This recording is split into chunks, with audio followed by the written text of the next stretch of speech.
ዓመትሽ ሲስተር ጋር? አዎ። እና አደኩኝ እሷ ጋር ትልቅ እስከመሆን እየተማርኩኝ ነበረ። ያው ሲስተርንም ያገዝኳት ባለትዳር ናት እና እሷን ያገዝኳት ምናምን የማታ ነበር የምማረው እየተማርኩኝ። እሱ ደግሞ የታክሲ ረዳት ነበር የሚሰራው። ዋለብኝ ዝኑ ያሞኛል እኮ የኔ እናት አመዴ ቡና አይደል አሞኛል ሰሊልኝ ዝኑ እያሞኛል። እሺ ማር ቅርታ እና በ8 ዓመትሽ ከክፍለ ሀገር አዲስ አበባ እህትሽ ጋር መጣሽ። ባለትዳር ስለሆነች ልታግዣት እሷ ጋር እየተማርሽ ልታድጊ መጣሽ በ8 ዓመትሽ። ከዛን ትምህርት ጀመርሽ? አዎ እየተማርኩኝ ነው። በቃ እስከ 15 ዓመት ድረስ እየተማርኩኝ ነበር። የማታ ወይስ የቀን? የማታ ሲስተርን ቀን ቀን ስለማግዛት። ኦኬ ቀን ቀን የቤት ስራ ስለምትሰሪ ማታ ማታ እየተማርሽ? አዎ እየተማርኩኝ ነበረ። ከዛ ያው ትምህርት ቤት ሲሄድ ምናምን ነበረ ከልጁ ጋር የምገናኘው። እዛው ነው የተዋወቁት። እሱም እንዳንቺ በማታ ተማሪ ነበር? እሱ በር ላይ ይጭን ነበረ ረዳትነት ማለት ነው ታክሲ። የተዋወቁት እዛው ነው። ያው የሰፈር ልጅ ነው ደግሞ ይዞኝ ይመጣኝ ነበር እና በዛው ነበር የተዋወቁት። ግን ስተዋወቅ በፍቅር አልነበረም የተዋወቁን፣ ልክ እንደ ጓደኛ ማለት ነው። ከዛ ቀስ በቀስ ወደ ፍቅር ተቀየረ። 2 ዓመት ያው እየተዋወቅን እየተዋደድን መጣን። ከዛ በፍቅር ያለን የሲስተር ባል ደግሞ እኔ ወንድ ጓደኛ እንዳለኝ ሲሰማ በጣም ተናደረ። እኔ ላስተምርሽ ላሳድግሽ አንጥቼ አንቺ ወንድ ጋር ምን ታደርጊያለሽ በሚል እንዴት ሰማ እንዴ? ቆይ የሲስተር ባል ጋር እንዴት ደረሰ ወሬው? ያው ሰፈርም ስለሆነ ወሬው ደረሰ። የሰፈር ልጅ ነው ያው ሰው ባየው ነው የሚነግረው እና ወሬው እሱ ጋር ሲደርስ እሪ አለ። በቃ በፍጹም አይሆንም፣ ወደ ክፍለ ሀገር ትመለስ ወደ ቤተሰቦቿ አለ። ሲስተር አይሆንም ትሁን እዚህ አለ። አይሆንም ካልሆነ አንቺም ትዳርሽን ፈታለሁ እንጂ በዚህ እድሜ እሷ እንዲ ወንድ እንትን ብላ ከኔ ጋር አንቺም አትቀጥይም፣ ወደ ክፍለ ሀገር ትሂድ እናቷ ጋር እዛ ሄዳ እንደፈለገች ትሆን አለ። ሰፈር ሽማግሌ ሁላ ቢለምን ምን ቢባል ተሰብስቦ ሽማግሌዎች ጥያቄ ያቀረቡ። እውነት ልጁን ተወጃለች ምናምን ስል ያው ልጅነትም ስላለ ወደዋለሁ አልኩኝ ሽማግሌዎች ፊት ማለት ነው። እና እንደዛ ስል እንዴት አንቺ እንድትያለሽ ጭራሽ አፍሽን ከፍተሽ ገና ምን አውቀሽ ነው? ፍቅር ምንድን ነው? ትምህርት እንድትማሪ ነው ፍላጎቴ። እኔ ደግሞ ልጅ አልወለዱም በጣም ብዙ አመት እነሱ ማለት ነው። ያው ችግሩ በሲስተር በኩል ነው። ግን ያው በጣም ቆይቷል ልጅ ሳይወልዱ ምናምን 10 ምናምን አመት በትዳር ቆይተው አልወለዱም። በዛ በቃ እንደ ልጁ ነው የሚያየው። ከዛ እንዴት ሆነ ምናምን አለ። ሽማግሌዎችም ተሰብስበው በቃ አይሆንም አለ በፍጹም። ከዛ ወደ ክፍለ ሀገር ተሸኘው ማለት ነው። ከዛ ክፍለ ሀገር ተሸኘውና ሲስተር በቃ እንደምንም ብላ አስመጣችኝ ተመልሳ ማለት ነው። ከክፍለ ሀገር አስመጣችኝ። ሰው ቤት ስራ አስገባችኝ። አሁንም ሰው ቤት ስራ ገብቼ አሁንም እሱን ልጅ ማግኘት ጀመርኩኝ። አልተውኩትም ማለት ነው። ከክፍለ ሀገር ሲመጣም እሱ አዲስ አበባ ነው፣ ሌላ ቦታም አልሄደም፣ እዛው ነበረ። ከዛ አሁንም እንደገና ጀመርን። አይሆንም በፍጹም አንቺ ወደ ውጭ ሄደሽ ትሰሪያለሽ፣ በቃ ራስሽን ግዴታ መለወጥ አለብሽ፣ ቤተሰቦችን ማየት አለብሽ ስትለኝ እሺ አልኩኝ። ከዛ ከሱ ጋር በፍቅር ያለው በመሀል በቃ እርግዝና ተፈጠረ። ቀጥታ ሳልገባ ማለት ነው ትዳር ውስጥ። ከዛ በቃ ከሰፈር እዛው ሰው ቤት እየሰራሽ ነው እርግዝና የተፈጠረው? ከሰው ቤት በቃ ከሱ ጋር እነ ሲጀምር ወጣው። ምክንያቱም ሰዎች በጣም እንትን ያሉኝ ነበረ ከወንድ ጋር ምናምን እንዲህ መንገድ ላይ ትታያለሽ፣ ለልጆች መጥፎ ነው አይደለም ምናምን ስትል በቃ ወጣውና የሆነች ጓደኛዬ ቤት ሆኜ ዳቦ ቤት ተቀጥሬ እሰራ ነበር። ኦኬ ዳቦ ቤት ተመላላሽ እየሰራሽ ከጓደኛሽ ጋር ቤት ተከራይታችሁ? አዎ። ከዛ ከልጁ ጋር ግን ለመገናኘት በጣም ተመቸኝ እንደው ለኔ ማለት ነው። እና ነፃነት ኖረሽ? አዎ ገናኛለሁ። ሲስተር ደግሞ ሰምታ በፍጹም አይሆንም እኔ በስንት መከራ ለምኜ አንቺን እዚህ እንደምንም ብዬ ወደ ውጭ ልልክሽ ብዬ አለች። ፓስፖርት ሄጄ ያለ እድሜ ተመዘገብኩኝ። ግን ፓስፖርቱ በጣም እንትኑ ደግሞ በዛን ሰዓት በጣም ይቆያል፣ ቶሎ አይሰጡም የፓስፖርት እንትን ማለት ነው። ያው እድሜ 15 ምናምን ሆነው ግን እኔ 18 ብዬ ነበር የሞላሁት። አልመጣልኝ በጣም ቆየ። በመሀሉ ነው እርግዝናው የተፈጠረው። ከዛ እርግዝናው ተፈጥሮ ያለ ሲስተር ሰማች። የሰማች ነው ከልጅ ያረገሽው በስንት ዓመትሽ ነው ማለት ነው? በ15 ዓመትሽ? ኦኬ በ15 ዓመትሽ ዳቦ ቤት ተቀጥረሽ እየሰራሽ ከጓደኛሽ ጋር ቤት ተከራይታችሁ የኖራችሁ እርግዝና ተፈጠረ? አዎ። ከዛ የሲስተር ጓደኛ ትከታተለኝ ነበር። እች ልጅ የት ነው የምትኖረው፣ እንዴት ነው ማጋ ነው የምትገባው የምትወጣው ብላ ማለት ነው። እና ገብታ ምናምን ሁሌ ትከታተለኛች እኔ ቤት ሲሄድ ወደ ስራ ስመጣ እና ከዛ አይታች ልጅ ተጠራጥሬያታለሁ የሆነ ነገር ሳይፈጠር አይቀርም ምናምን ትልና ለሲስተር ስትነግር ሲስተር ኧረ በፍጹም አይሆንም አታደርግም እንዲማ አታሳፍረኝም አለች። የኔ እህትማ እንደዚህ አታደርግም ብላ ተከራከረችልሽ? ተከራከረች። አዎ። ከዛ ልጅቷ ደግሞ አውቃ መንገድ ላይ አግኝታ እስቲ ቡና ምናምን ጠጣ እንሂድ አንቺ ያለሽበት ምናምን ብላ ሄዳ ከጓደኛዬ ጋር ሳውራ ሰማች ማለት ነው። እርግጥ ነው። ከዛ መታ ለእህቴ ስትነግር እህቴ እሪ አለች። ከዛ ሆዷ ሳይነቃ ቶሎ ብሎ ሽማግሌ ተልኮ ነገ እንትን እንዳትሆን ብላ በቃ ሽማግሌ ተላከ። የሲስተር ባል በቃ ሞቼ ይገኛለሁ አይሆንም አለ። በቃ አይሆንም ሞቼ ይገኛለሁ አለ። ከዛ በቃ እንደምንም ብለው 3 4 ተመላልሶ ሽማግሌዎች አሳመኑት። ያው እንደ ፈጣሪ እርዳታ ተስማምተን ምናምን ተደገሰ። ከእሱ ጋር ቤት ተከራይተን መኖር ጀመርን ማለት ነው ከልጁ ጋር። አይ ተመስገን፣ ሽማግሌ ተላከ፣ ይመስገን ፈጣሪ።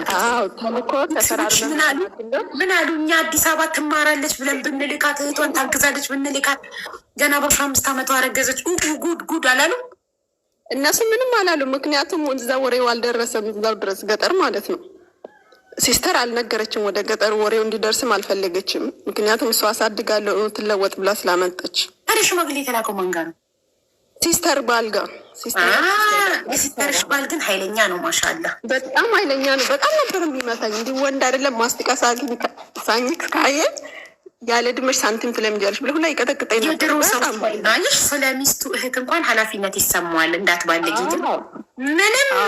ምንም ቢለፋ ያው ዞሮ ዞሮ በ15 ዓመትሽ አርግዘሽ ደሙን አፈላሹ። እሺ ከዛ በመጨረሻ ሽማግሌዎች ተመላልሰው አሳመኑትና ሽማግሌ ተቀበለ። ከዛ አብራችሁ አንቺ እና እሱ ሽማግሌዎች ፊት ተፈራረምን፣ ተስማማን፣ አብረን መኖር ጀመርን። ከሚገርምሽ ነገር በጣም ጥሩ ልጅ ነው ልጁ ማለት ነው። እውነት ለመናገር በሰዓቱ በጣም ጥሩ ሰው ነው። ጥሩ ልጅ ነው። ይሰራል፣ ያገኛል፣ ያመጣል። በቃ ሁሉ ነገር ያግዘኝ ነበር። ያው በሽማግሌ ስለገባ ነገሩ ስላለቀ እነሱ ጋር የተመላለስኩ ሲስተር ጋር ምናምን ያደኩበት ሰፈሬ የተመላለስኩ ከእነሱ ጋር በሰላም የኖርኩኝ ፈጣሪ ረዳኝና በቃ በ8 ወሬ ነበር የወለድኩት።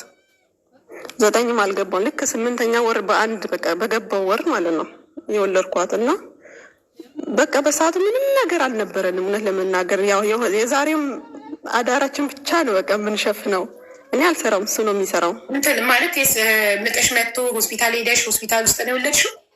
አዎ ክትትል ነበረ። በምጥ ነው በኦፕሬሽን የወለድሽው?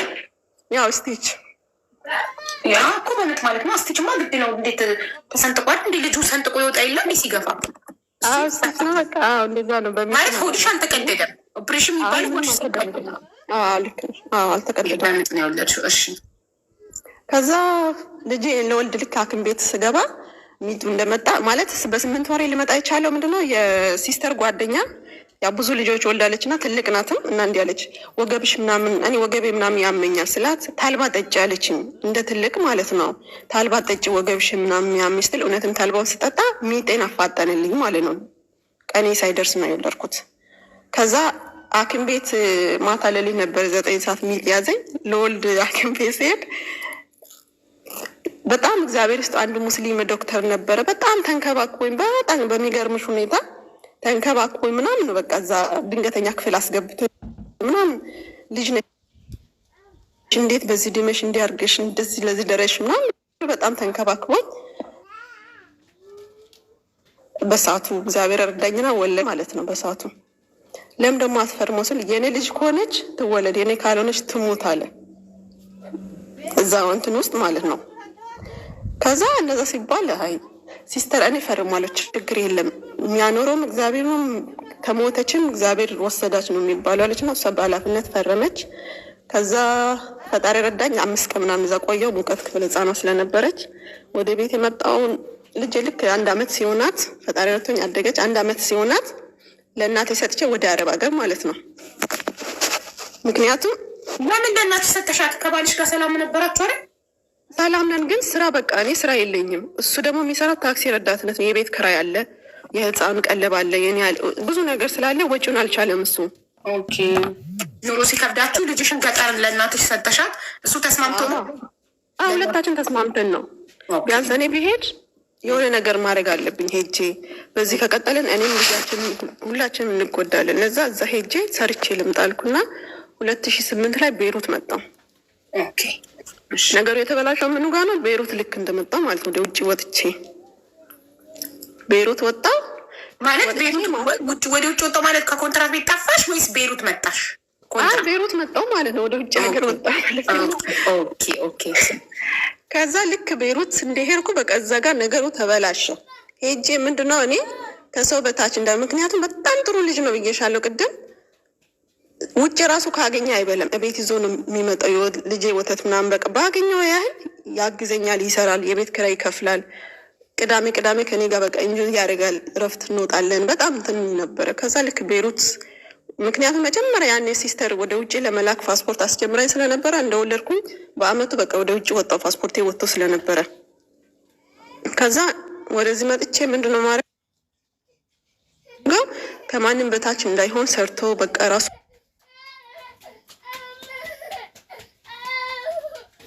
መለወጥ አለበት። የሆነ ስራ ወይ መኛ ፈቃድም ቢሆንም አውጥቶ ምንድነው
ባለው ሰፈር ላይ ወደ አየር ጤና ማለት ነው። ሰፈር ውስጥ ማንም መወጣበትም ገባበትም አላውቅም። እኔ ያደኩት አስኮ ሰፈር ነው፣ ወደዛው ማለት ነው። እና በቃ ቤት ውስጥ ነው ሙሉ፣ የትም አላወራም። ከዛ ምንም ወሬ አይደርሰኝም። የእሱ ወንድም ሚስት ጋር ሄዳለሁ ወይ ድሮ ያደኩበት ሰፈር ሄዳለሁ። ከዛ እንደመጣው በቃ እኔ ቁጭ ብዬ እኔ ቤት ብቀመጥ ይሻላል፣ አንተ ስራ መስራት አለብህ፣ ቢያንስ መለወጥ አለብን እንካ ባልኩና ባጃጅ ገዛው። ይዤ በመጣው በዛን ሰዓት እርካሽ ነው ባጃጅም። ከዛ ባጃጅ ከሰው እጅ ተገዛ። አንቺ ቆይ ባጃጁን ከመግዛትሽ በፊት ቤሩት 3 ዓመት እየሰራሽ የላክሽለትን ብር ምን አደረገው? አስቀምጦ ጠበቀሽ? ምን አረገበት? በቃ መኛ ፈቃድ አወጣ። ከዛ በኋላ ያለውን ለቤት ምናምን ለራሱ ተጠቀመ። ምንም ነገር የለም። ብር ባይዘው አይነግረኝም። ምን በአካውንት ያለ የሚባል ነገር የለም። ኦኬ ያው ወደ በኋላ ላይ አመጣልሻለሁ ምን ላደረገ ማለት ነው። እና እሺ ባጃጅ ከታምሽ ወዛሽ 80 ሺህ ብቻ ነበር ይዘሽ የገባሽው?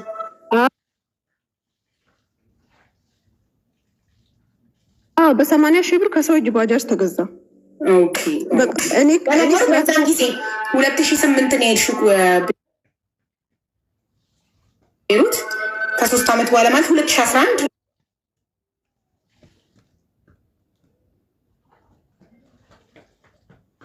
ይኖራል።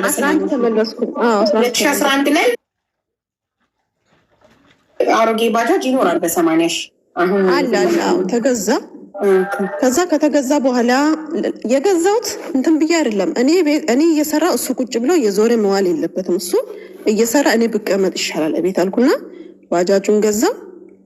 ከዛ እየኖርን ምንም ወሬ አይመጣም። ባጃጁን ከያዘ በኋላ ጸባዩ እየተቀየረ መጣ። እንደምን የሆነ ነው ይሄ ልጅ? ምሳም ደስ ሲለው ይመጣል፣ ደስ ሲለው አይመጣም። እራትም የሆነ አምሽቶ ይመጣል። ባጃጁ ሁሉ ጊዜ ምክንያት ይፈልጋል። በቃ ባጃጁ እንዴት ታስቸግራለች፣ እንዲህ ነው ስራ የለም፣ በቃ የመከረኛ ባጃጅ ምናምን ያለ መከራ ያውቅ ሁሉ የሚናገረው ችግር ነው። አረ ፈጣሪ ምን ይሻለኛል ይሻልኩና ልክ 8 ወር እንደተቀመጥኩ ምንም ለውጥ አያሳኝ፣ የቤት ኪራይ ከመክፈል ውጪ ማለት ነው። የቤት ኪራይ ይከፍላል። በቃ ለቀለብ በዛን ሰዓት ወይ 100 ብር ወይ 150 ብር ሰጥቶኝ ይሄዳል። ምንም ለውጥ የለውም። ከዛ እጫውን ሳስጠለኝ ተመልሼ ልሄድ እንዲያልኩና ወደ ዱባይ 2012 ሊገባ አካባቢ ማለት 11 8ኛ ወር ላይ ማለት ነው። ከዛ ወደ ዱባይ ልክ እንትን ስመጣ 8 ወር ስሞላ አንድ ፍንጭ ስለሱ የሚነግረኝ ሰው አልነበረም።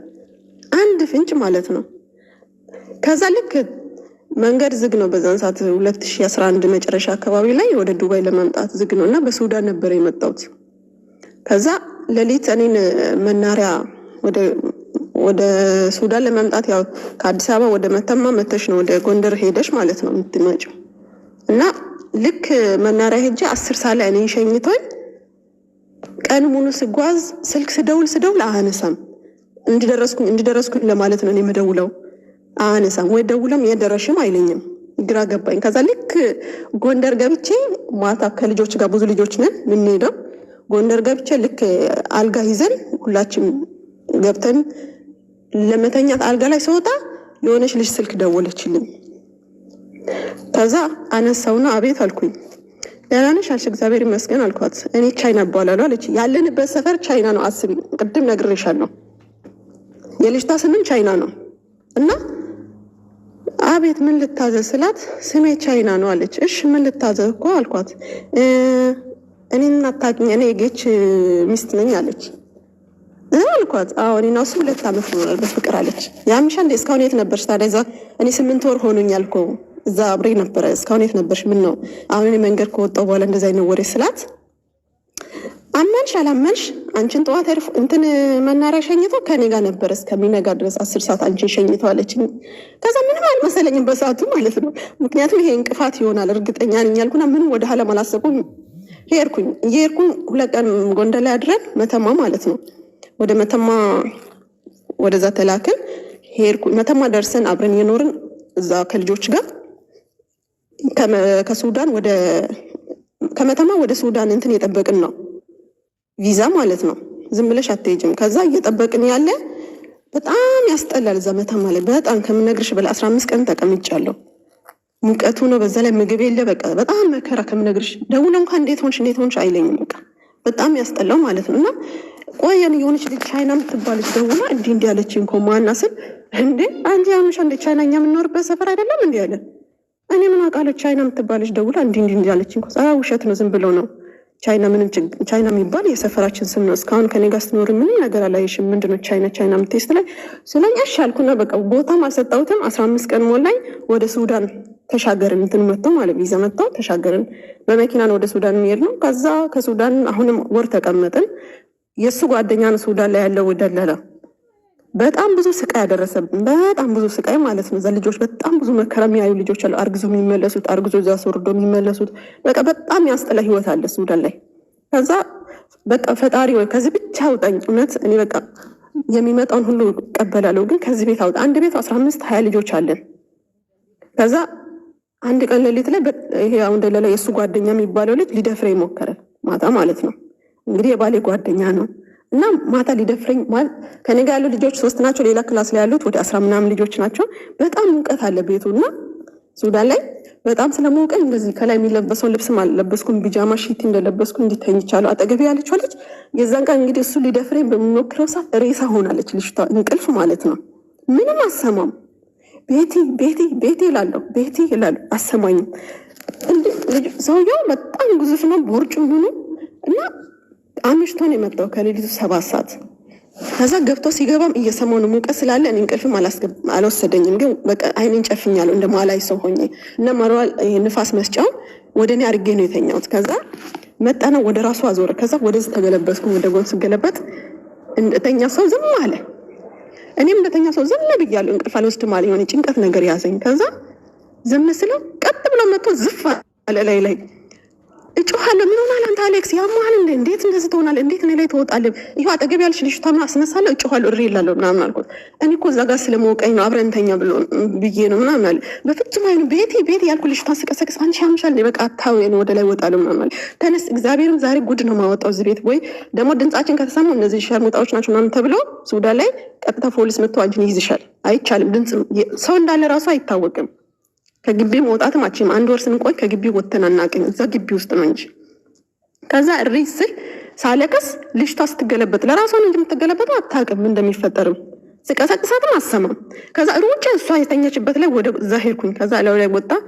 ግን ጠዋት ሲነጋ ልጅቷ ከመንቃትበት ያኔ ሌሊት ሙሉ እያለቀስኩኝ አልተኛውም፣ እንቅልፍ አልወሰደኝም። ተነሳና ጠዋት ማታ ስለሆነው ነገር አንድ ትንፍሽ እንዳትይ በቃ እኔ ሞቆኝ አንቺ ጋር ልተኛ ብዬ ነው እንጂ ሌላ ነገር አስቤ አይደለም ምናምን አለ። እሺ አልኩ። ምንም ነገር እኔ አላወራም፣ ብቻ በሰላም እኔ ከዚህ ሀገር ልውጣ፣ ጸሎቴ በቃም ለመውጣት ብቻ ነው። ምክንያቱም ወደ ውጭ ወጥቼ ማላቅ ሀገር ላይ ወይ ደግሞ አንድ ፖሊስ እጅ ላይ ወይ የሆነ እጅ ላይ ወድቄ ህይወቴ ከሚጠፋ ወይ የሆነ ነገር ከመሆን አፌን ዘግቼ ብሄድ ይሻለኛል አልኩኝ። እነዛው በሳምንቱ መጣልኝ። የሚሄድ ቀን ግን እዛ ቤት ውስጥ ያሉ ልጆችን ተጠንቀቁ፣ ራሳችሁ እንዲህ ነው በቃ እንዲህ ነው ራሳችሁን ጠብቁ ብያቸው ለሁሉም ነግሬ ሲል ልጆችም ደግሞ እዛ ነገሩት ለሱ እንዲህ አለች እኮ አንተን እንዲህ እንድታደርጋለች ምናምን ብላ ነገረችን አለ። እንዲህ አለች። አውሽ ዝም ተባለ ነገሩ። ደውዬ ለባሌ እንዲህ ያደረግን ጓደኛዬ እንዲህ አንተ ጓደኛ እንዲያደርገ ምናምን ስለው እኔ እንደው የሆነ ሰድበው ወይ በቃ የሆነ ነገር ብሎ ይተዋል ሲል ጭራሽ ፌስ ፈጠረ ከሱ ጋር ምንም አልመሰለው ምንም ነገር ማለት ነው። ባሌ በጣም ተሰማኝ። ከሱ ጋር ስልክ ደውሎ ባልሽ አውርቼ ነበር ዛሬ እንዲህ አድርጎኝ ነበር እንዲህ ልጆችን ልኮ ነበር ይለኛል። ከሱ ጋር የሚሰራ ልጆችን ይልካል ወደዛ ማለት ነው። በቃ በጣም ተሰማኝ። ጓደኞቼ እዛ አጠገብ ያሉት እንዲህ ኮን እንዴት ነው ነገር ስል አለኝ ነው። እሺ ዝም አልኩኝ፣ ተሻገርኩኝ። አንተ ግን እንዴት እንደዚህ ከሱ ጋር ትሰራለህ? እኔ እንደዛ ሞክሮ እንዲህ ሊደፍረኝ ሲያስብ ምናምን አልኩት። ከዛ እኔ እዚህ ሆኜ ምን አደርጋለሁ? ወይ አልመታውም ወይ የሆነ ነገር አላደርግም። እኔ እንዲህ ብል ስራዬ ይዘጋል ምናምን። ከስራውና ከኔ ማን ነው የሚበልጠው? ምንም ማለት ነው አልኩኝ። ከዛ ዱባይ እግዚአብሔር እርዳኝ ተሻግሬ እየሰራው 3 ወርና 4 ወር ሳይቆይ ቻይና የምትባለው ልጅ በፌስቡክ ምን ታደርጋለች? የኔ አልጋ ላይ ተኝታ ፎቶ ትፎስታለች ፌስቡክ ላይ ማለት ነው። ከዛ አይቼ ደነገጥኩኝ። ይሄ ነገር እውነት ነው እንዴ? ቻይና የምትባለው ልጅ በምንድነው ፌስቡክ ራሷ መታ ሀይ ያለችኝ የራሷ ናት። በሚግጥ ስሟን እንጂ ማውቀው አላቃትም። በፌስቡክ መታ ሀይ ያለችኝ በሜሴንጀር።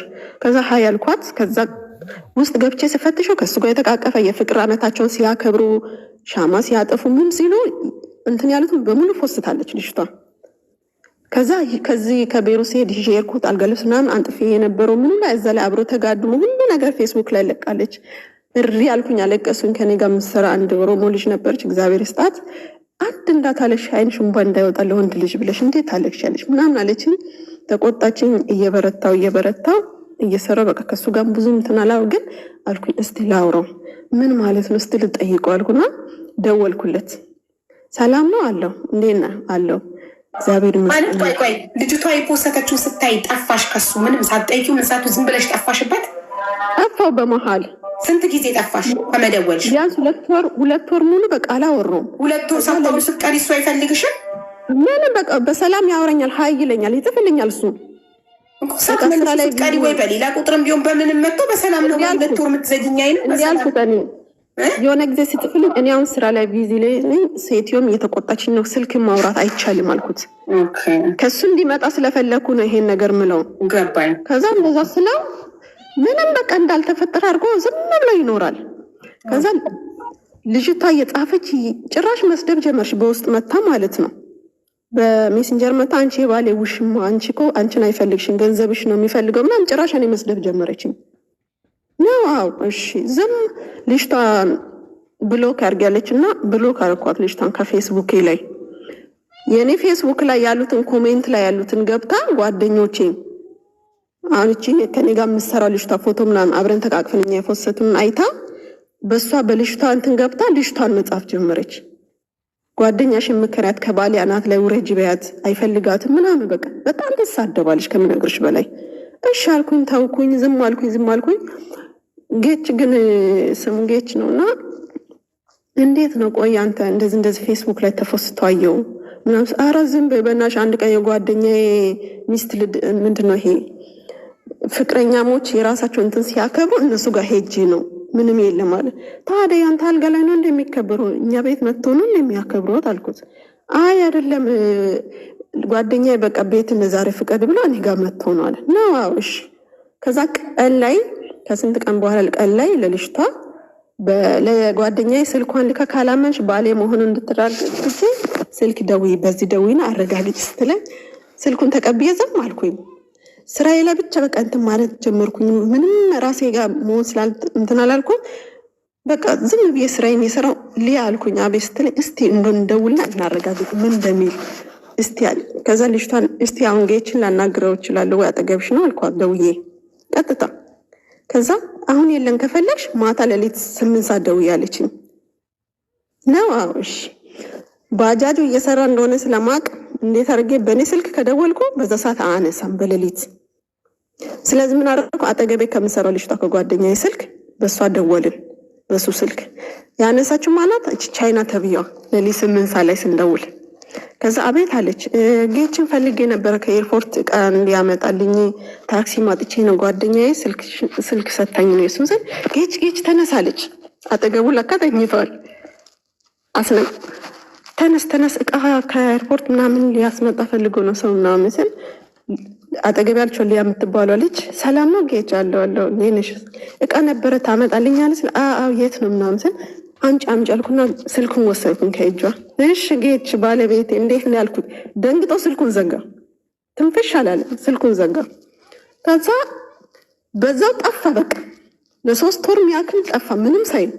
ከዛ በ4ኛው ወር አካባቢ ላይ መጣና በቃ በስተት የሆነ ነው ይቅርታ በቃ እኔ እንደዚህ ሳልፈልግ በግድ እኔ ጋር መታ ነው ምናምን ነው። እሺ ይሁን ችግር የለውም አልኩና ዝም አልኩ። ምንም እዚህ ሆኜ እኔ ማመጣው ነገር የለም። ከዛ በመሃል እንዲህ አለ ቡ አለ አቤት ይቅርታ አድርገሽልኛል ስለኝ አዎ ይቅርታ አድርጌያለሁ። ምን ነበር አልኩት። በእናትሽ ካላስቸገርኩሽ ጨረታ ቦታ ነበረ እና ያ ጨረታ ቦታ ብር ያስፈልጋል አለች። እና ምን ላድርግ ስል ትንሽ ብር ላኪ ስል ስንት ብር ነው አልኩት። 20 ሺህ ብር አለ። ከዛ እስቲ አስብበታለሁ ለማንኛውም አልኩ። ምንም ይቅርታ እንዳደረኩለት ነው እሱም ያውቀው። በቃ ምንም ውስጤ ላይ ቂም የለም ምንም ነገር የለም አለ። እሺ አልኩና ላኩለት። ወደ ኋላም አላልኩትም። 20 ሺህ ብሩን ላኩለት። ከዛ 20 ሺህ ብሩን ልኬ በ15 ቀን እንዴት ሆነ ብዬ ስጠይቀው በእናትሽ እነዚህ ቀበሌዎች መጥቶ አይሆንም አልባለ ሰበሩ ነው። እሺ አልኩና ዝም አልኩኝ። ከዛ አሁን ቀጣይ መጣና በቃ አሁን ከጓደኛዬ ጋር ምርጥ ቦታ አግኝተናል አለ። አንተም ቦታም ገደል ግቡ እኔ ምን ያደርግልኛል ቦታው። ባለፈው ለአንተ 20 ሺህ ብር ልኬ ምን አደረክ እንዲህ ሆነ አላልክም እንዴ ስል ኧረ በእናትሽ አንቺ ደግሞ እንደዚህ ሆነ እኮ እኔ ምን ላድርግ አለ። ይሄ ሁሉ ነገር ሲፈጠር እኔ እንግዲህ ዱባይ 3 ዓመት ነው የተቀመጥኩት። ልጄ አንድ ቀን ስልክ ደውሎ ጠይቆ አያውቅም። ቤተሰብ ጋር አንድ ቀን ተሳስቶ ደውሎ አያውቅም። 3 ዓመት ሙሉ ማለት ነው። ይሄ ነገር ሲፈጠር በመሃል አባቴ ሞተና እኔ ዱባይ ላይ ሆኜ አባቴ ሞተ። ለቅሶ እንደሄደ ነገሩኝ። ግን ይሄ ሁሉ ሲፈጠር ለቤተሰቦች አንድ ቀን ደብቄያቸው አላውቅም። እናገራለሁ ቤተሰቦቼ ጋር እንዲህ እንዲሆነ ስል በቃ ችግር የለውም አንቺ ጠንክረሽ ስራሽን ስሪ ለልጅሽ እኛ አለን ምንም አያሳስብሽ። እግዚአብሔር ይስጣቸው ቤተሰቦች አንድ ቀን ማግዶልኛ አያውቁም ለልጄ ማለት ነው። በጣም ተንከባክቦ የሚያኖሩ አሁን 6ኛ ክፍል ተማሪ ናት። የ12 ዓመት ልጅ ናት። ከዛ እንደዛ ሲሆን ሄዶ አያውቅ ደውሎ አያውቅ። ለአባቴ ለቅሶ ዛሬ ሄደ በንጋተኛው ተመልሶ መጣ። በቃ ቆመ እዛ ጋ። ከዛ እግዚአብሔር ረዳኝና እሱን ስሰማ አብሮ መኖር ጀምሯሉ ከልጅቷ ጋር ከቻይና ከተብያዋ ጋር አብሮ መኖር ጀምሯሉ። እና እኔም ብሬ በቃ ጠንክሬ ብሬ መያዝ አለብኝ። ብር ካለ ነገ ቀና እላለሁ። ከሰው በላይ ነው ብር የሚያስፈልገኝ አልኩና ቆመ ብዬ ሳስበው ብር መያዝ ጀመርኩኝ። እግዚአብሔር ረዳኝ። ካርጎ አድርጌ ወደ ሀገር የገባው ገብቼ እዛ እሱ ያለበት ላፍቶ ሰፈር ነው ጓደኛ የምትኖረው። እሷ ቀድማኝ ስለሄደች ስንት ዓመት ሰርተሽ ዱባይ? ከዱባይ 3 ዓመት ሰርቼ ሀገር የገባው ጓደኛ የተቀበለችኝ። ወር ምናምን ተቀምጬ እንደሆነ እስቲ ያለበትን ሁኔታ ልያልኩና ደወልኩለት። ኢትዮጵያ እኮ መጥቻለሁ እስቲ ላግኝ አልኩት። ከዛ አገኘው። ሰላም ነው አንዴ ነህ አንቺ ዝም መተሽ እንደቆየሽ ሰምቻለሁ። ምን ነው ዝም አልሽ? ቢያንስ አለ ምን ችግር አለ እንደውለሽ ብታገኝኝ ያለው ነገር አውርተን። እኔ እኮ በቃ ነገሮች እቺ ሰይጣን የሆነች ልጅ ሳልፈልግ በህይወቴ ላይ ገብታ ነው ምናምን ነው። አንተ ሳትፈልግ እሷ አንተ ቤት መታገባች። አንተ ፊት ሳሰጥ ነው እንዴ አንተ ለሷ መታገባች አልኩት። ወልድ አለች። አስቢ እኔ ሲሄድ ማለት ነው ወልዳ ነው ያለችው። አራስ ቤት ናት።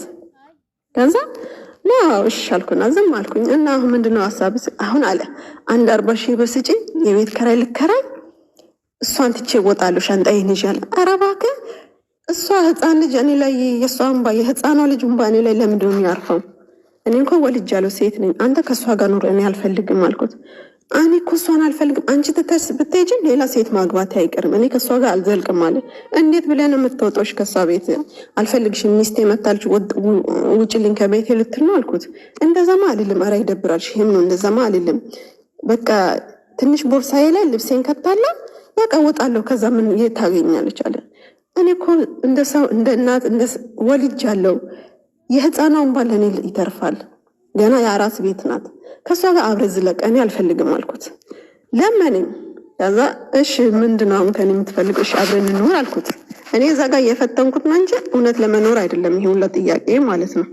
ከዛ እሺ አብሬ ልኖር አልኩት። እሺ 40,000 ብር ስጪኝ፣ ቤት ልከራይ፣ እቀፉ አድርጌ ልግዛ፣ ከዛ አብረን መኖር እንጀምራለን።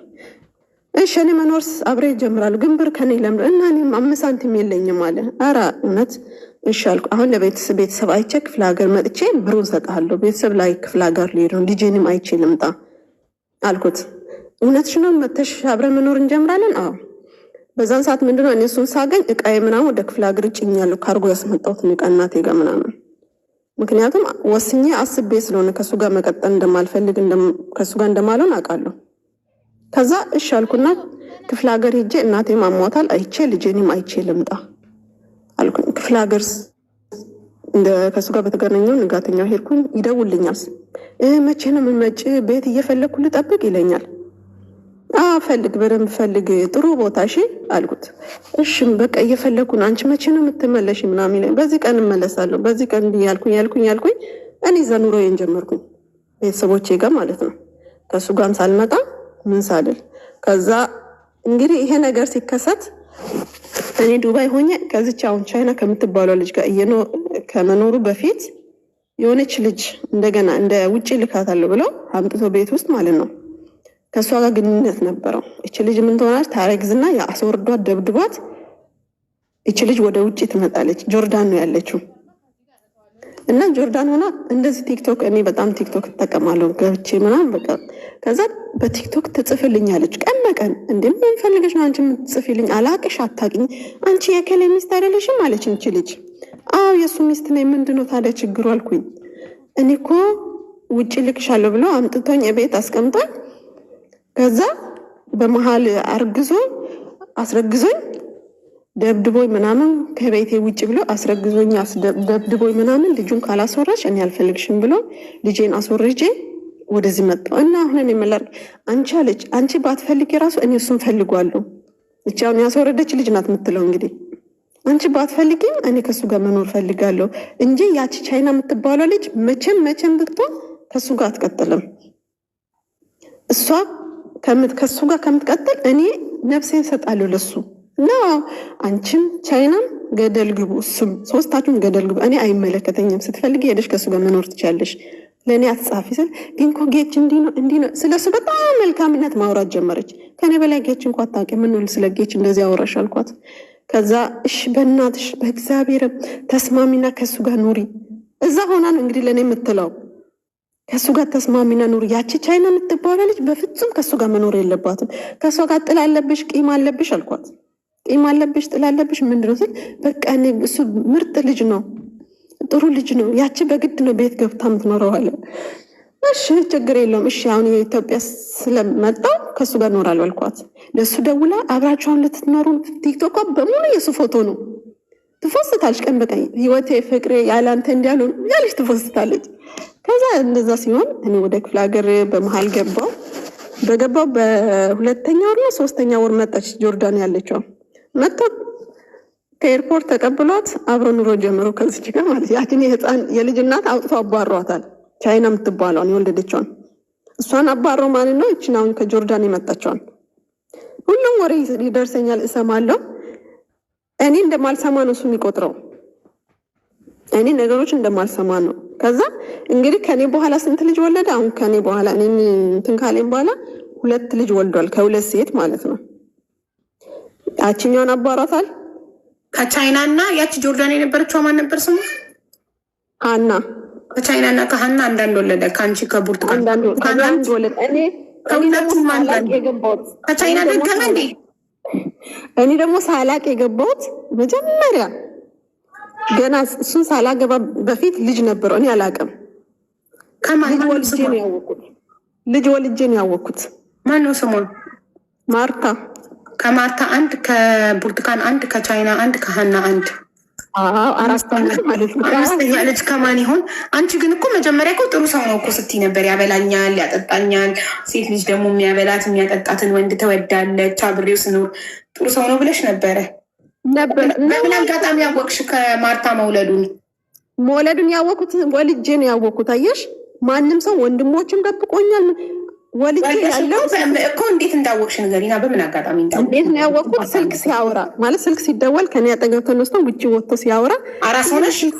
አራስ ሆኜ ስልክ ሲደወል ውጭ ወጥቶ ስልክ ያወራል። እንዲህ ማን ነው ቆይ ይሄ ልጅ የሚያወራው ብዬ አንድ ቀን በርጋ ቆሜ ሳዳመጥ ለልጁ ብር ምናምን እየጠየቀችው ነው። አንቺ መች ለታ ነው አይደለም እንደ ብር ለሱ የሰጠሁት እንዲህ አርግ ብዬ ለምንድን ነው አሁን ብር የምትጠይቂኝ? በእናትሽ አንቺ እንትን አትበይ ምናምን ሲል ሰምቼ ምንም አላልኩትን። ቀጥታ ሲገባ ጠየኩት። እኔ ማን ነው የምታወራው? ስለምን ብር ነው ምናምን። እኔ እኮ በቃ አንቺ እንዳላጣሽ ብዬ ነው እንጂ እንዲህ ነው። በድንገት የተወለደ ነው። እሷም እኔ ብዙ ሚኒስትር ያደረገው ብዙ ታሪክ ነገረኝ። ከዛ በቃ እሺ አንዴ ገብቻለሁ፣ ወልጃለሁ፣ ወዴት ልሂድ? ዝም አልኩኝ። በቃ በዛው ያቺ ልጅቷ ሩቅ ሰፈር ነው ያለችው፣ እኔም ሩቅ ነን፣ ተራርቀን ነው ያለ ነው። በቃ ከእሷ ጋር በሽማግሌ ምናምን ተደርጎ ስልክ ሰምተሽው ጠየቅሽው? ስልክ ጠየቅሽው? ስጠይቀው ነገሩን ታሪኩን ነገረኝ። በምን ምክንያት አረገዘች እንዴት እንደሆነ ነገሩን ነገረኝ እኮ። ምን ነበር በሰዓቱ? አሳማኝ ነው ታሪኩ። ምንድነው ስጠይቀው ተከራይቶ የሚኖር ግቢ፣ እሱ የእሱ ወንድሞች የእሱ ጓደኞች ተከራይቶ የሚኖሩ ግቢ፣ ብዙ ሴቶች ደግሞ ተከራይቶ ይኖሩ ነበረ። እሺ ያው እሱ የነገረኝ ነው የማውቀው። አላውቅም እኔ እሱ እንዴት እንደኖረ ያለ። አዎ ከዛ እንዴት ሆነ ታዲያ ስል ከብዙ ሴቶች ጋር አብሮ አንድ ቤት ውስጥ አስጠራሩና በዓል ነው አለ።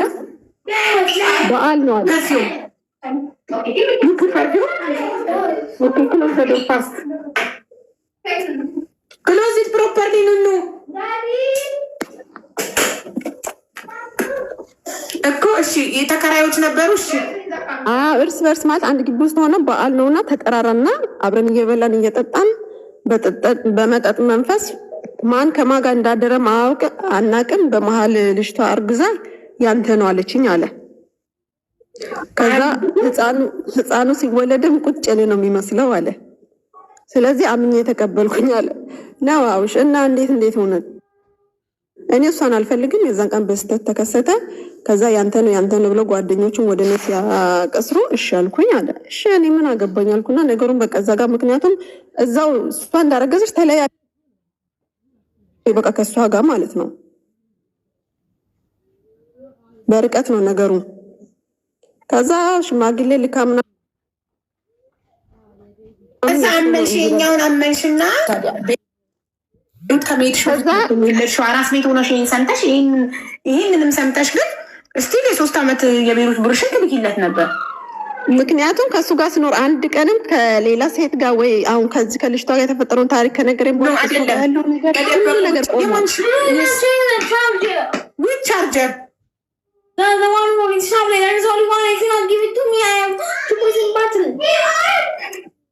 Wait, yesterday I borrowed you my power bank. Where is it? Take it. Yesterday? You give it to me. Okay, first I give it to you. When you finish, I give it to her. Why you didn't give me back my power bank yesterday? No. Where is my power bank from yesterday? You borrow from me. Where is it? In the car. You see, you don't take responsibility for the thing you borrow. You see, you should give me back when you finish. Give me the bank. You should give me back. I will never borrow you anything if you are not taking responsibility for the things you borrow. I will take responsibility. So check it. Where is it? I want to know. Where is it? It's not in my bag. Go check in the car. ፍቅሬ መኪና ውስጥ ቼክ አድርግላት። ትናንትና ፓወር ባንክ አበድሬያት ነበር። ለምን ፓዝል ስመጣብኝ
ላውራ በጣም ያወራሽ ስለሆነ የተጨቃጨቅን ነበር። ሶሪ በጣም ችግር የለውም። ከዛ በኋላ ልሻለው ስለ ታሪኩ እሱ ነገረኝ። በቃ በዛው ቀጠልኩ። እኔ ምክንያቱም እዚህ ጋር ያመንኩትበት ምክንያት ጥሩ ሰው ነው ያልኩበት ምክንያት ምንድን ነው? ከኔ ጋር ሲኖር አንድም ቀንም መጥፎ ነገር በኔ ፊት አላረገም። አንድም ነገር ይሄ ነው። አንድ ሰው እውነታውን ደብቆ የውሸት ማንነት ይዞ ለምሳሌ አንድ ሰው አሁን እኔ ባሌ 15 ዓመታችን ነው። አሁን ከ15 ዓመት በኋላ ባሌ የ16 ዓመት ልጅ እንዳለው ባክ እኔም ደብቆኛል፣ አልነገረኝም። ያለፈ ታሪኩን አይመለከተኝ ማለት ግን መንገር አለበታ። እሱ ሳያቅ ቢሆን ኦኬ አያቅም ነበር ይባላል። እሱ እያወቀ እኔም ደብቆኝ ይዞኝ ከገባ ወደ ግንኙነት ዋሽቶኛል። ውሸት ደግሞ ጥሩ አይደለም አይደል? ልክ ነሽ። እንደ ዋሸሽ ባወቅሽ ሰዓት መዋሸቱን እንደ ነቲንግ መቁጠሩ ትክክል ነው። ነገም እንዲዋሽሽ እድል መስጠት አይደለም። ያለፈ ታሪክ ያለፈ ነው፣ ግን መነገር አለበት። ሁለት ሰዎች ሲተዋወቁ ባክግራውንዳቸው ተነጋግረው አምነውበት ነው መግባት ያለባቸው። ግንኙነት ውስጥ ገብተው ትዳር መስርተው ወልደው እየኖሩ ድንገት የሆነ ነገር ሲወጣ ያንን ግንኙነት ይረብሸዋል። ሁሉን ነገር በግልጽ መገናኘት አለበት። መነጋገር፣ እውነት መነጋገር እንጂ ባለፈ ታሪኩ ጃጅ ልታደርጊው አትችይም። ግን እውነታውን ግን መንገር ነበረበት። ለምን ደበቀሽ? እኔም ጠይቄያለሁ እኮ በሳቱ እንኳን እሱን አይደለም የእሱ ወንድሞችም የእሱ ጓደኞች ምክንያት ከኔ ጋር ስለሚግባቡ ሁሉንም ጠይቄያለሁ። አይሆንም ብዬ ማለት ግን ሁሉም ምንድነው ያለው? እሱ ነው ቃል ያስገባን። በቃ እንዳታውረ እኔ ወዳታለሁ፣ ለማጣት አልፈልግም። ምክንያቱም የሰጠኝ እሱ ምክንያት በሰዓቱ ማለት ነው ማሳመኛ አድርጎ የሰጠኝ እኔ እንዲህ ነው ብልሽ እርግጠኛ ነኝ አንቺም እኔን አትፈልጊኝም። እኔ ደግሞ እየወደድኩሽ ላጣሽ አልፈለጉም። ከእሷ ጋር ወይ ህይወት አልኖረኝም። የተፈጠረው ነገር ይሄ ነው ብሎ ማሳመኛቸው ጓደኞቹን የመውቀስ መብት እኮ የለሽም አንቺ። እሱን ብቻ ነው የመውቀስ። እኔ ለምን እናንተ እንኳን እኔን እየተግባባችሁ ስለሱ እያወቃችሁ እሱ ቢደብቀኝ እናንተን ደበቃችሁ። እሱ ምን አገባኝ? እኔ የጓደኞቹ ምን አገባኝ ይልሻል። እሱም በቃ የሰጠኝ ጓደኞቹን የሰጠኝ ነገር በቃ ይሄ ነው። አንቺን ላለማጣት ስለፈለገ ነው። እኔም አንቺን ላለማጣት ስላልፈለግኩ ነው ይህን ሁሉ የደበቁ። አማርኛ የብዙ ሴቶች እሪ ያለ የብዙ ሴቶች ማስመጫናት ብቻ አማርኛ እንዳላጣሽ ብዬ ነው እኔ አመንኩት። በቃ እሱ ማለት ነው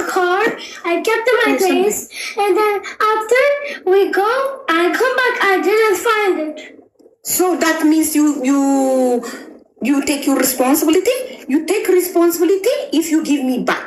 I can't say you take responsibility, but you didn't give me back. You kept it in the car. You should give me back. That is mine, right? But that time my charger wasn't finished. Yeah, whenever you finished, whenever you disconnected from your tablet, you have to give me back. You have to say thank you, mommy, and give it to me back, right? Yeah. So now I don't know where is my power bank because I give it to you yesterday and you didn't give it to me back. You didn't give me back. You need to find it. If not, you need to tell daddy to buy and you need to pay me back. You need to tell your dad to buy my power bank for you. Tell him, daddy, please, I lost mommy's power bank and can you pay back for mommy? Can you buy for her? Go and ask him. Okay.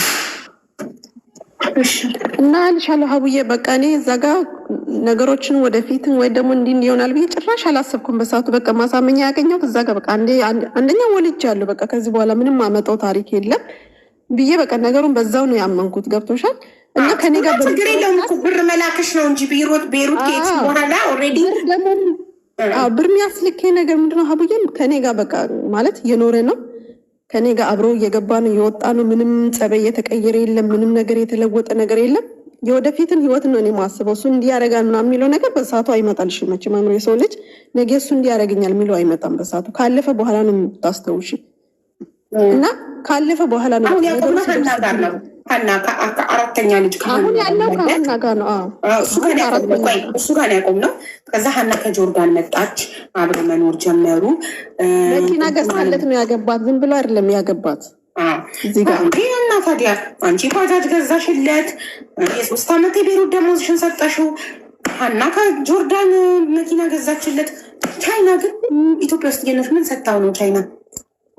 ፀጉር ቤት ነበራት እና እየሰራች ነው። ቤት ተከራይታ የምታኖረው እሷ ናት። ትሞላለት ነበር፣ የቤት ኪራይ ነበር። እና በመጨረሻ ሀና ከጆርዳን መታ አብረው እየኖሩ ከዛስ እሱ ጋር መጣች። በቃ ቀጥታ መኪና ገዛችለት፣ ከእሱ ጋር መኖር ጀመረች፣ ወለደችለት። እኔ ሁሉ ቤተሰብ ጋር አገር ቤት ሆኜ ነው የምሰማው እንጂ እዛው ከሱ ሰፈር ሆኜ አይደለም የምሰማው። ወንድሞችም የሚያደርገው ነገር ልክ አይደለም ምናምን ያሉኝ ነገር ምንም አያውቅም። አንዴ የተፈጠረ ነገር ተፈጥሮ እኔ አልፈለግኩትም። በቃ መራቅ ነበረብኝ። ከራሴ የወሰንኩት ውሳኔ ማለት ነው። ራሴ ማቋቋም አለብኝ ወደፊት ነው እንጂ ወደ ኋላ ማሰብ የለብኝም ብዬ እዛ ክፍለ ሀገር ሆኜ እንትን ቀመር ቤት ከሼር ከፈትኩኝ ከሰው ጋር እየሰራው ነበረ። ቀመር ቤት በጣም ገቢ ነበረው። ቀመር ቤት ምንድን ነው? ቀመር ቤት ማለት ይሄ ቢንጎ ምናምን። ቢንጎ ምንድን ነው? አሁን ሀገር ከወጣ ቆይቻለሁ እኮ እኔ አላውቅም። ድሮ ሰው ነኝ ማሪ፣ ዘመናዊ ነገሮችን አላውቅም። ነገር ቤቲንግ ቤት። እሺ ቤቲንግ ቁማር ቤት እና ሼር ከፍቼ እየሰራው ነበረ። ማለት በጣም ገቢ ያለው በጣም ስራ ደስ የሚል ስራ ነው። ያው ብዙ ሰዎችን ቢጎዳም መንግስት ስላዘጋ በቃ ተዘግቶብኝ ነው ወደዚህ የመጣው። ተመልሼ ዱባይ ማለት ነው። እንዴት ነው ማለት ቁማር ማጫወት ነው፣ ትኬት መቁረጥ ማለት ነው። ኦኬ እሺ። ከዛስ እና መንግስት እዛ እየሰራው ነበር። አሁን በቃ ከሱ ከተለየው አሁን ራሱ 3 ማለት ከዱባይ ሄጄ 2 ዓመት ተኩል ተቀምጬ ነው። ዱባይ ከመጣው 6 ወሬ ነው። እና ስንት ኢትዮጵያ ምን አልሽ? ስንት ጊዜ ተቀመጥሽ ኢትዮጵያ ከዱባይ ከገባሽ በኋላ? 2 ዓመት ተኩል። ኦኬ መጀመሪያ ቤሩት 3 ዓመት ሰርተሽ ገብተሽ 8 ወር ተቀምጠሽ ዱባይ መጥተሽ 3 ዓመት ሰርተሽ እንደገና አይደል? አዎ ዱባይ 3 ዓመት ሰርተሽ ኢትዮጵያ ገብተሽ 2 ዓመት ተኩል ኢትዮጵያ ተቀምጠሽ አሁን መልሰሽ ዱባይ ነሽ? መልሼ ዱባይ ነኝ። ስንት ጊዜ ሆነሽ? ምን አልሽ? አሁን ዱባይ መልሰሽ ከመጣሽ ስንት ጊዜ ሆነሽ? 6 ወሬ። ኦኬ መዳም ቤት ነሽ አሁን? ኮንትራት ቤት? መዳም ቤት ነኝ ኮንትራት። አሁን ብርሽን ለማን ነው የምትልኪው? አረ ለማንም በአካውንቴ ነው ማስቀምጠው። አዲስ አልጠበስሽም? ኧረ በስመ አብ ምንም አልጠበስኩም። ግን ቆይ አልጨረስኩም። አሁን ምንድነው ወደ ምንድን ለመምጣት የፈለኩት እና ያው በመሀል አሁን እኔና እሱም ያገናኘን ልጅ አለን በመሀላችን ማለት ነው። እና ይሄው 12 ዓመቷ ነው አሁን ባለፈው ያለፈው 12 ዓመቷ ነው። 12 ዓመት ሙሉ ለልጄ አንድ ነገር አላደረገም። ልጅ አለችን ብሎ አስበው አያውቅም በጭንቅላቱ ማለት ነው። አንድ ቀን አስበው አያውቅም። ቤተሰቦች እንደቅድም እንዳልኩሽ እነሱ ናቸው የሚያሳድጉት። 6ኛ ክፍል ተማሪ ናት። አንድ ቀን እኔ ነኝ እንደውን ጽፌለት ለልጅ እንዲያደርግ ብዬ የምጠይቀው እንጂ ቤተሰቦች ሲሰሙ ይሰድቡኛል፣ ይቆጡኛል። በፍጹም እንዳትጠይቂ ያሉ ማለት ነው። እኔ ደግሞ እች ልጅ ነገ ራሷን ስታውቅ ቀጥታው እሱን መጠየቋ ራሱ አይቀርም እንዲህ ማለት አይቀርም። ለምንድን ነው የማልጠይቀው ብዬ እኔ እጽፍለታለሁ። ምንድነው እንዳትጠይቂ የሚሉሽ ቤተሰቦች? አልገባኝ። እነሱ በቃ እኛ ለልጅሽ ላንቺ አልናንስም፣ ገንዘብ እንዳትጠይቅ፣ እሱ እርዳኝ እንዳትይ ምናምን ይሉኛል። እሺ እዛ ሆኜም ከእሱ ጋር የምታወሪ ከሆነ ራስሽን ችለሽ ወይ ከኛ እራቂ፣ እኛ በቃ አንፈልግም ብሎ በጣም ነው የሚናገሩኝ። እሺ እና ልጄ ራሱ ምንድነው በእሱ ስም አትጠራም። በአሁኑ ሰዓት በእኔ አባት ስም ነው የምትጠራው። ምክንያቱም በአጠገቧ የለም፣ ትምህርት ቤት ስትፈለግ መሄድ የለም። በምንም መንገድ ደውለው እንኳን እንዴት ናት ደህና ናት የሚባል 12 ዓመት ሙሉ የለም። አንድ ቀን ማለት ነው ልጅ አለችን ብሎ አስበው አያውቃትም። እና አሁን አዲስ ዓመቱ ከመግባቱ በፊት በኢሞ ገብቼ ጻፍኩለት፣ የልጄ ልደት ደርሷል፣ ይህን ደግሞ የትምህርት ቤት ያስፈልጋታል፣ እናቴ ደክማለች፣ እኔም ደክሞኛል፣ 12 ዓመት ሙሉ አንድ ሳንቲም ጠይቀን አናውቅም አንተን፣ አሁን ለልጄ የሆነ ነገር ላክ ገንዘብ ስለው እሺ ልክልሻለሁ አለ። እችን ብቻ ነው የጻፈልኝ። እሺ ልክልሻለሁ አለ። መቼ አልኩት፣ ሰሞኑ ልክልሻለሁ አለ። ዝም አልኩት። 15 ቀን ቆየው። መልሼ የምነው ዝም አልከኝ አልኩት። ቆይ ከበዓል በኋላ አለ።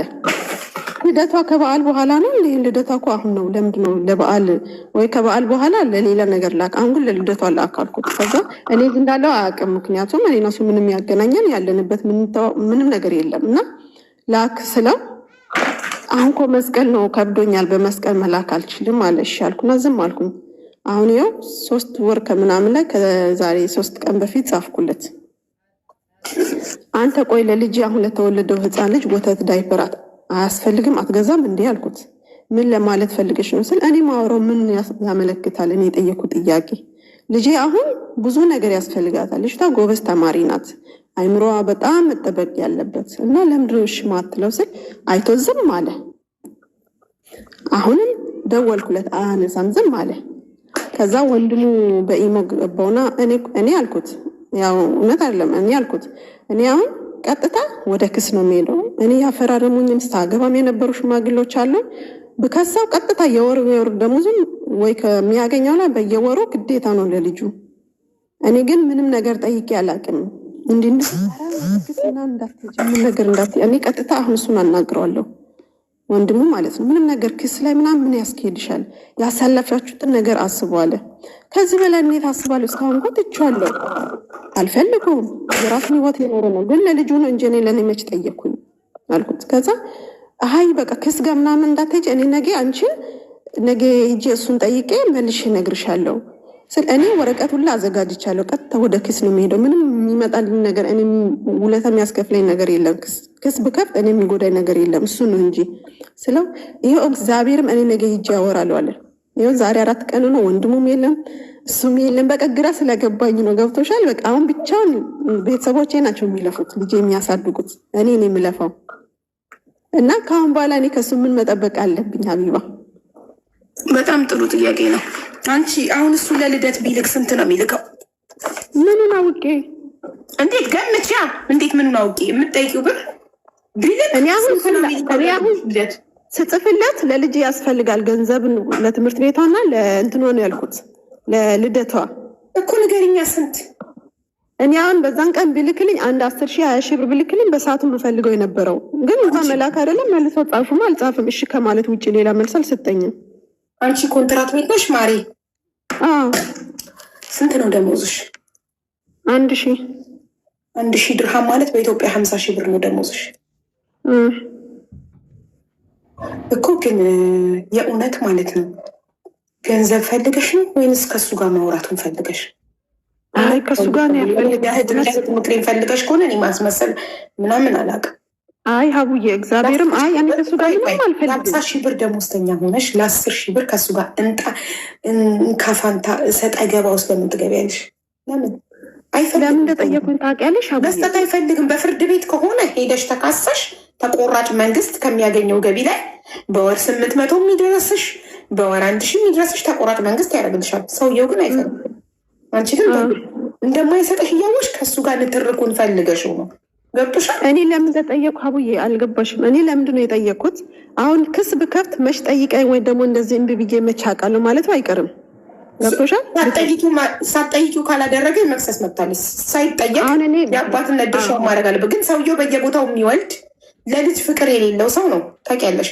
ለልጅሽ አንቺ ፍቅር ካለሽ አንቺ እስከ 12 ዓመት ድረስ እስካሁን ድረስ ያሳደግሽ ሰው ሆነሽ ዛሬ የእሱ 10,000 ብር ቢመጣ አንቺ ህይወት ላይ ለውጥ ያመጣል? እኔ ለፍቻ አሳድጌ 12 ዓመት 5 ሳይሰጠኝ ለነበረ ሰው አምጣ አለው ኔቨር አለውም። እንዲሰጠኝ ራሱ አልፈልግም። ለምን? የልጄ የልፋቴ ዋጋ ብቻዬ ለእኔ ብቻ ነው እንዲሆን የምፈልገው። አንቺ 12 ዓመት ስንትና ስንት መስዋዕትነት ከፍለሽ ያሳድገሽ ዛሬ ከ12 ዓመት በኋላ 10,000 ብር ለልጄ ልደት ስጥ ብለሽ ከዚህ ጋር ትከራከሪያለሽ? የሁሉ የ12 ዓመት ልፋትሽ ገደላይ አይከትብሽም? ዛሬ መጥቶ ከ12 ዓመት በኋላ 10,000 ብር ሰጠው ብሎ ነገ የአባትነት መብቱን ሊጠይቅሽ? እኔ ፈልጎ ራሱ ቢሰጠኝ አልቀበለው። አቡዬ አሁን እኔ ለምሳሌ ልጄን በአባቴ ስም ነው ማስጠራት። ሰፈር ውስጥ ግን ልጆች ምንድነው የአባቴ ልጅ ምናምን ወይ ደግሞ የማ ልጅ እንደሆነች ልጆች አንቺ እኮ የከሌ ልጅ ነች እንደዚህ ከሆነ ምናምን የመጣሽው ይላሉ። ገብቶሻል? ሰፈር ውስጥ ለዚህ ነው ጥያቄሽን ለያል ጥያቄ ይሽን የአባትነት ነው የገንዘብ ነው? አንቺ እያወራሽ ስለ ልደት ማክበሪያ 10,000 ድርሃም ነው፣ 10,000 የኢትዮጵያ ብር ነው። ስለ ልደት ማክበሪያ ጥያቄሽ የአባትነት ነው ወይስ የገንዘብ ነው? ጥያቄሽ የአባትነት ነው ጥያቄው። እኔ ለምን ተዋሻለሽ? ለምን በብር ታስመስያለሽ? ምክንያቱም የአባትነት ነው። ሰውየው አባትነቱን ካልፈለገስ የሚያስገድደው አካል አለ? ካልፈለገ ሰውየው ለሰፈር ሰው ብለሽ ቆይ፣ ሰውየው ካልፈለገ ለሰፈር ሰው ብለሽ የሚያስገድደው ሰው አለ? ክብር የሚባል ነገር እኮ አለ። 12 ዓመት በአባትሽ ስም ተጠርታ በስነስርዓት እያደገች ያለች ልጅ እሱ ልጄን ብሎ ካልመጣ አንቺ ሁሉ አተካራ ውስጥ ገብተሽ ከሱ ጋር ጣስ እንካ ሰላምታ እየተሰጣጣሽ ከሱ ጋር ጭቅጭቅ ከሱ ጋር ለምን? ልጄን ያለ ቀን ይምጣ። በመጣ ሰዓት አባቴ ብላ ከተቀበለችው ተቀበለው፣ ካልተቀበለችው ደግሞ ይዛኔ ያገኛታል ዋጋውን። 12 ዓመት የታለች ብሎ ጠይቆ ማያቅ ሰውዬ አንቺ ለምን ትሄጃለሽ? ልብ ካሉ አሁን አብዬ ገብቶሻል። አንቺ አሁን እንደምትይው ይገባኛል የአንቺ ጥያቄ። እኔም እሱ ደግሞ እንደማይሰጠኝም አውቃለሁ። ገብቶሻል? ገንዘብ እንደማይሰጥ ምክንያቱም የገንዘብ ላይ ያለውን አመለካከትም ስለማቅ። ግን እች ልጅ አሁን ልጆች ስጠይቁ ቆይ ማነው አባቴ ምናምን ትላለች። ገብቶሻል? ማነው አባቴ ስትልሽ ፎቶ ማሳየት ይሄ ነው አባትሽ የታለብኝ ስራ ይዟል እቺ ልጅም አሁን ስታድግ ቆይ አባቴ ጋር ውሰድ አገናኝ ማለት አይቀር ምን አድርጎን አባቷ ነገ መጥቶ እንዲህ ነው ብሎ ማውራቱም ስታድግና ስልክ ሲኖራት የአባቷን ስልክ የአባቷን ፎቶ የአባቷን ስልክ ቁጥር ትሰጫታለሽ። ቴሌግራሙ አለሽ እያወራሹ ነው አይደል? ስታድግና አባቴ ብትልሽ አሁን አላለችሽም። አንቺ ነሽ የፈለግሽው ከሱ ጋር ማውራት። አሁን አላለችም ስትልሽ ባለችሽ ሰዓት አባቴ ስትልሽ ይኸው አባትሽ ይሄ ነው ፎቶ ስሙ ይሄ ነው ይኸው ስልክ ቁጥር ትያታለሽ። በራሷ ስልክ ታወራዋለች። ያኔ ሰውየው ምን አይነት ነው ታውቃለች። በጣም ብዙ እንደዚህ አይነት ታሪኮችን አውቃለሁ። ሞቷል ቢያት የሚሉሽን እንዳትሰሚያቸው እሺ፣ እንዳትዋሻት። አባቴ ባለችሽ ሰዓት አባትሽ ይኸው ብለሽ ፎቶውን እና ስልኩን ሰጫታለሽ። ብዙዎች ይኸውልሽ አባቴ ሲሉ ተሰጥቷቸው ያናግራሉ። ዛሬ ነገ እያለ እየቀጠረ ሲቀር ራሳቸው ልጆቹ ልባቸው ይሻክራል። በኋላ ላይ እሱ ተጸጽቶ ላገኛቸው ብሎ ሲመጣ ዊአር ቢዚ ይሉታል። ከጓደኞቼ ጋር ልውጣ ነው ይሉታል። አይፈልጉም ማግኘት።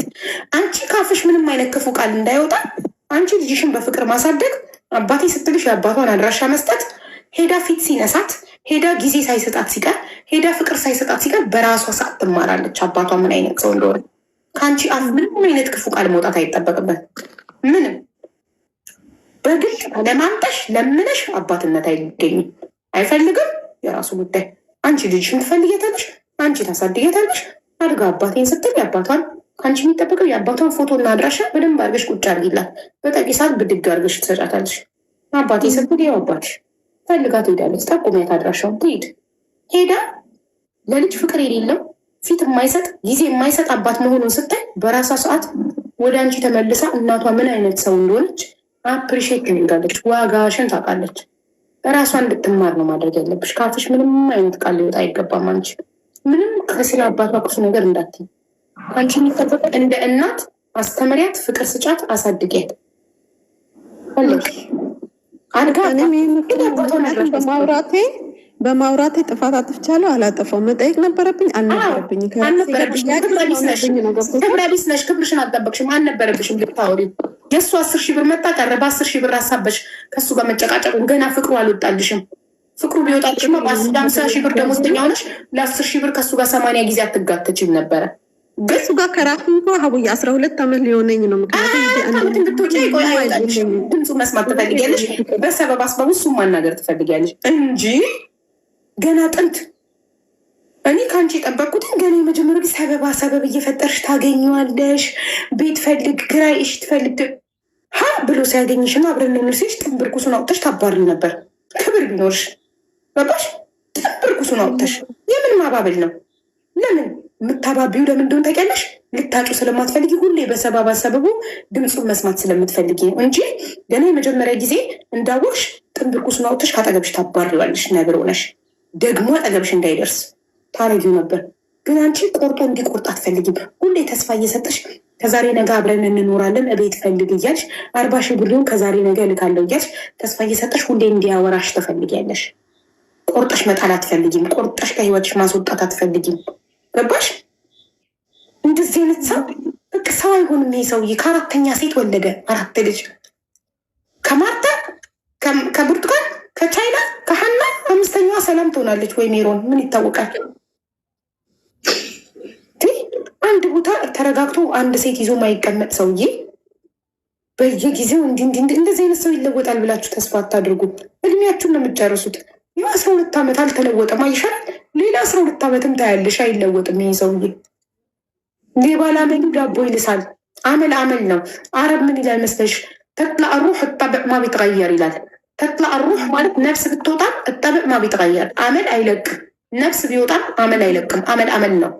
አመለኛ ሰዎች አመላቸው ይለቃቸዋል ብላችሁ ተስፋ ብታደርጉ አመል ስለሆነ አይለቃቸውም። ቢታሰሩ ማጋጮች ቢታሰሩ በልባቸው ይማግጣሉ፣ በአይምሯቸው ይማግጣሉ። ማጋጭ ልክስክስ ባል ማለት ነው።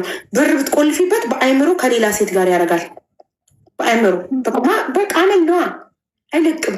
አመለኛን ሰው እቀይረዋለሁ። ልክስክስን ሰው አንዴ ሲማግጥ ይዛችሁት ይቅር አድርጌለት እኔ ይቅርታ አስተምሬው እኔ በቃ በጥሩነቴ አስደምሜው እቀይረዋለሁ ብለሽ ልክስክስን ስታባቢ ሌላ ሁለተኛ ይማግጣል። አሁንም ሶስተኛ ይማግጣል። ከዛ በር ብትቆልፊበት በአይምሮ ይማግጣል። ወጣሽ ከአንቺ ጋርም ተኝቶ ሌላ ሴት ያለማል። በቃ ቢኮዝ አመል ነው ኖ ይላል። እዚህ ጋር ማጋጭ ስለሆንክ ነው የምትለው፣ ልክስክስ ስለሆንክ ሴቶች ጋር የተለያየ ቀዳዳ ያለ ስለሚመስልክ እንጂ ሁሉም ሴት የያዘችው አንድ አይነት ቀዳዳ ነው። ፈጣሪ አያዳለም። ለሁላችንም እኩል አንድ አይነት ነገር ይሰጣል።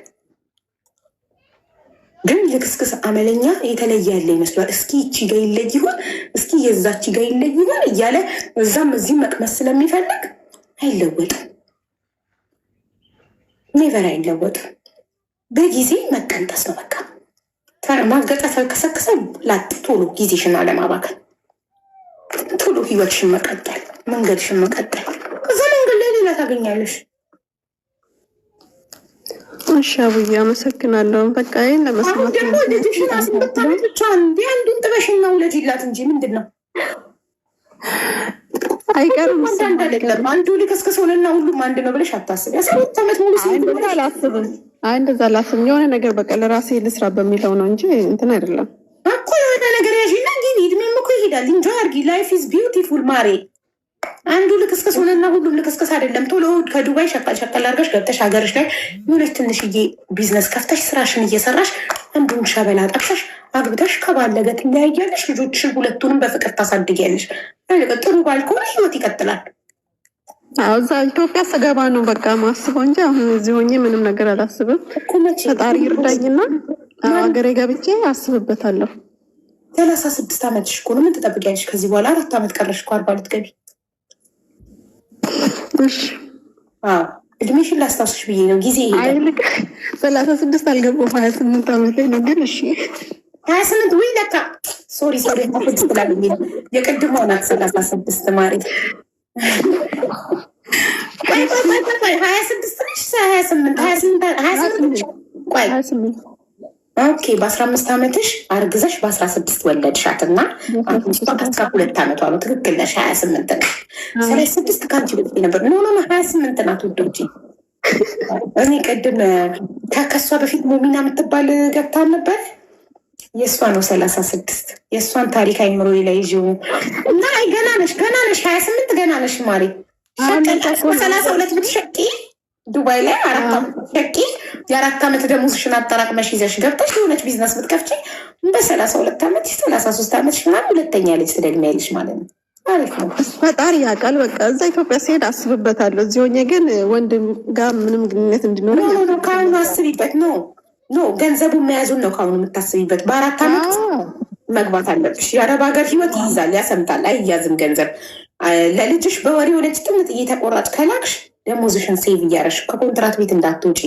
ውጭ በጣም ኑሮ ውድ ነው። የቤት ክራይ አለ፣ ብዙ የምግብ አለ፣ የሞዴስ፣ የሻምፖ፣ የኮንዲሽነር፣ የኢንተርኔት ብዙ ወጪ ስላለ ከኮንትራት ቤት እንዳትወጪ። ኮንትራት ቤት ሆነሽ 4 ዓመት ከሰራሽ የሆነ ቢዝነስ መክፈት ትችያለሽ ኢትዮጵያ ውስጥ ጠከም ብለሽ። አቡዬ እሺ አመሰግናለሁ። በቃ ምክርሽን ፈልጌ ነው የገባሁት። አመሰግናለሁ። በጣም ነው የምወድሽ። እግዚአብሔር ያክብርልን። አሜን። እሺ